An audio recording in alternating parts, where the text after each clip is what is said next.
সামুদ্রিক মাছ অবতরণের দিক থেকে দেশের দ্বিতীয় বৃহত্তম বরগুনার পাথরঘাটা মৎস্য অবতরণ কেন্দ্র। সমুদ্র থেকে মাছ শিকার শেষে এ অবতরণ কেন্দ্রে বিক্রি করতে নিয়ে আসেন জেলেরা। ৫৮ দিনের নিষেধাজ্ঞার পর ১২ জুলাই থেকে ২১ আগস্ট পর্যন্ত গত বছরের তুলনায় চলতি বছর এ অবতরণ কেন্দ্রে কমেছে মাছ অবতরণ। গত বছর পাথরঘাটা মৎস্য অবতরণ কেন্দ্রে মোট মাছ অবতরণ হয়েছিল ৪২৯ মেট্রিক টন। এর মধ্যে ইলিশ ছিল ৩১৭ মেট্রিক টন এবং অন্যান্য মাছ ছিল প্রায় ১১২ মেট্রিক টন। চলতি বছর মোট মাছ অবতরণ হয়েছে প্রায় ৪০৬ মেট্রিক টন। অবৈধ ট্রলিং দিয়ে সমুদ্রে নির্বিচারে মাছ শিকার করায় মাছ উৎপাদন কমেছে বলে দাবি জেলেদের।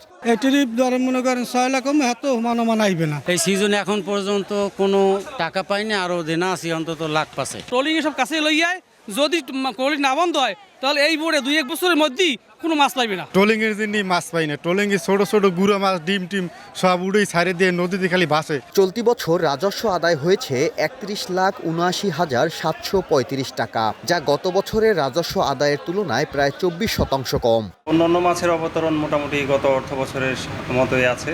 আর ইলিশের অবতরণ কম হয়, আমাদের রাজস্বের পরিমাণটা একটু মৎস্য অবতরণ চার্জ যেটা আমরা নিয়ে থাকি সেটার পরিমাণ কমে গেছে।